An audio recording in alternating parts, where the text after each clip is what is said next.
In this video, I share with you what a self-care or self-help portfolio is and how it can help you empower your healing journey and personal growth. I also share the 6 things I suggest including in your very personal portfolio in order to make it most effective.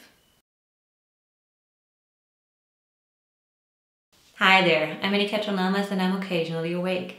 I'm here to help you inspire your awakenings, heal yourself and reawaken your life. Welcome and welcome back to my channel. Every now and then when we are caught in problem mode and things don't go as smoothly as we'd like them to, we might need that extra reminder to revisit all the self-help, self-care and healing tools and tips at our hands in order to find the solution already within us.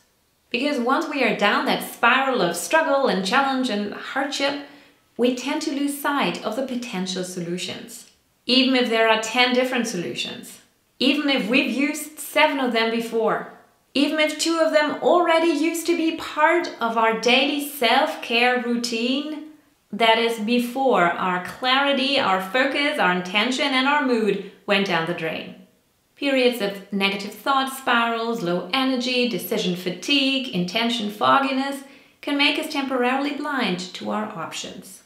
The stronger the narrative about hardship, which is seeking and producing the confirmation that there is no way out, that there is no easy fix, the more difficult it is for us to shift our perspective.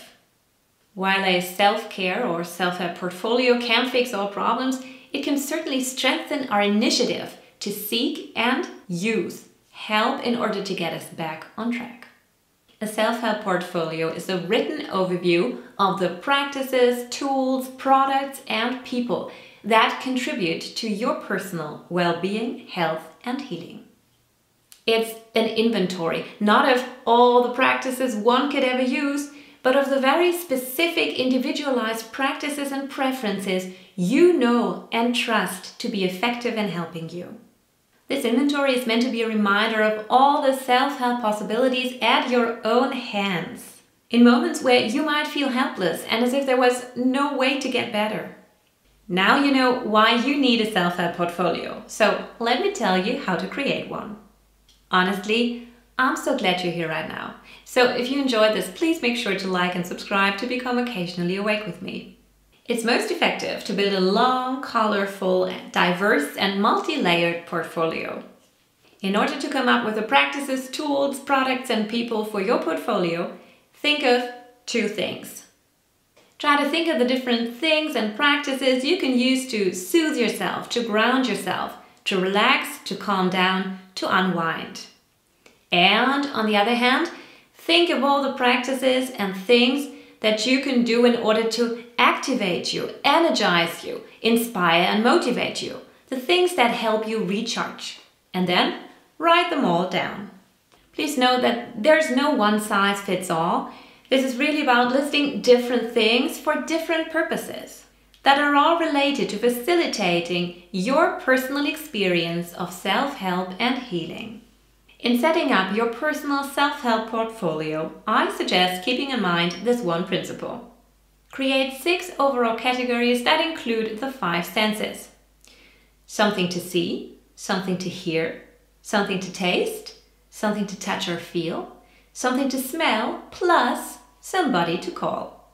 Let's go through these categories and see which practices and tools you could list in each of them. Let's start with something to see. Again, I want to remind you that everything that goes into your personal list is supposed to be your personal best of.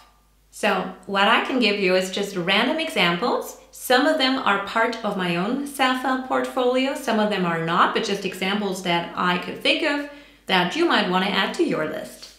Under the C category, you might want to add tarot and oracle cards, stones and crystals, and travel and family pictures. You might want to also add to the list your personal feel-good and motivational books and your favorite content and people to watch. Please be mindful of the people and of the content of the books you add to this category. Do not list the 60 content creators you watch for distraction, because honestly, distraction is neither healing nor recharging. Rather think about including the special treats, the people and information you don't listen to on a daily basis necessarily, but that really make a difference for your personal mood and mindset. Same goes for books. For example, on my book list and my personal self-help portfolio, there are only very few books that are really especially dear to my heart.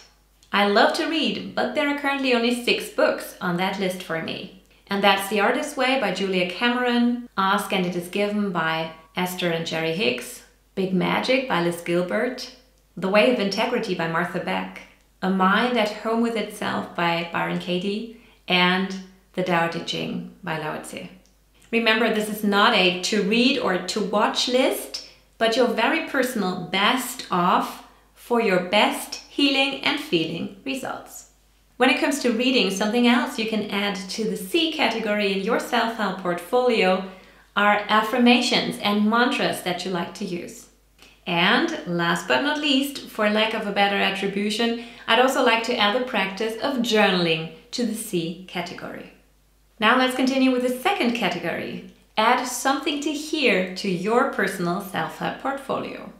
Now this could be your favorite music. Please subdivide into 2 categories, something to energize you and something to unwind, to relax. You could also add frequency music to this category, which is music set at specific hertz in order to enhance frequencies of love, of focus, of calm. You might want to add singing bowls. Maybe you have singing bowls yourself that you can play, or you can just play a video on YouTube or something. You could add playing an instrument. So if you play an instrument, definitely add it in the here category. You could also add pentatonic instruments specifically that anyone can play without training to produce calming and soothing harmonic sounds. Among the instruments available in pentatonic versions are kalimbas, also called thumb pianos, and handpans. And my last suggestion for the here category in your self-help portfolio is singing yourself. Now let's continue with some ideas for the third category, which is add something to taste to your self-help portfolio. I suggest adding your favorite soothing feel-good dishes.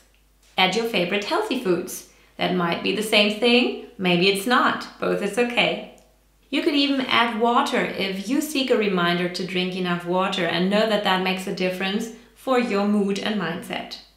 You can add your supplements in this category.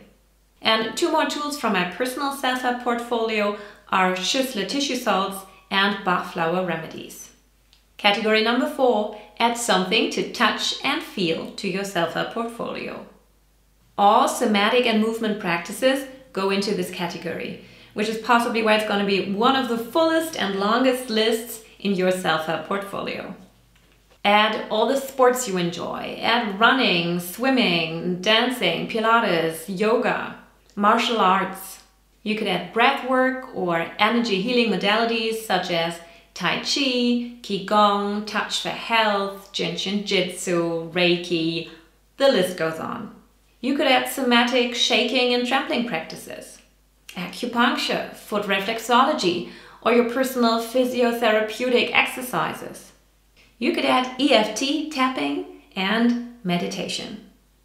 Category number 5. It might be your shortest list, but it's still important. So please find something for the category of smell. That could be incense sticks and essential oils. Category number 6. Add people to call. Let me mention something real quick. It's called a self-help portfolio, yes, but self-help does not mean doing it all alone.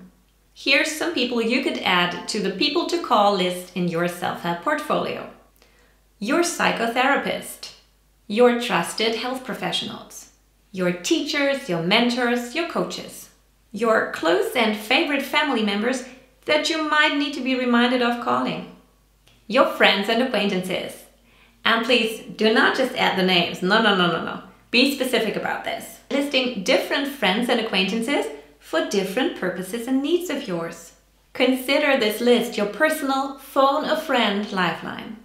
So for your personal phone a friend lifeline, for your personal phone joker, you possibly wouldn't just list the first 3 people that come to mind. No, you'd consciously choose people according to their level and areas of helpfulness and expertise. For example, George might be a naturally talented motivational coach who has energized and inspired you many times before, but you know that he can't handle emotions too well, so you'd call Julia for the ugly cry conversations instead. So these were a few suggestions for the 6 categories to include in your self-help portfolio, and it is by no means a complete list. Your list can look totally different, and that is great. And just like my personal self-help portfolio, yours is probably going to be a lot shorter than all the examples I listed in this video. The most important thing is to personalize this list according to your very individual practices, preferences, tools, products, and people. The ones you know, the ones you trust, the ones you want to use, and the ones you are gonna use with this little written reminder of a self-help portfolio. Now, in case your list is far too short and you end up with empty categories, consider adding new things that you're not yet too familiar with, but that sound interesting, that you're curious about, that you've always wanted to try maybe, and add them either with post-its or in brackets to these categories. Now, once you've created your self-help or self-care portfolio, what do you do with it? How can you use this list effectively so it doesn't end up hidden and forgotten under a pile of paper? Ideally, what you're going to do with this is make it small but apparent, colorful maybe, and put it inside your planner for weekly review. I suggest going over your list once a week just to check if there's anything you need at the moment for additional support to feel better in body, mind, and spirit. So now you know why you might need a self-care or self-help portfolio and how to create one. So I wish you a lot of fun creating and adding to your very personal self-care or self-help portfolio. Got any occasional awakenings yet? Because now I'd like to hear from you. So let me know, what are your very personal practices, tools, products, or people that are part of your self-care portfolio? Thanks so much for watching. If you enjoyed this, please like and subscribe. This video is related to the awakening to the conscious self. If you want more insights on the 4 types of awakenings and how to experience them in your life occasionally, visit me at occasionallyawake.com to inspire your awakenings. Bye.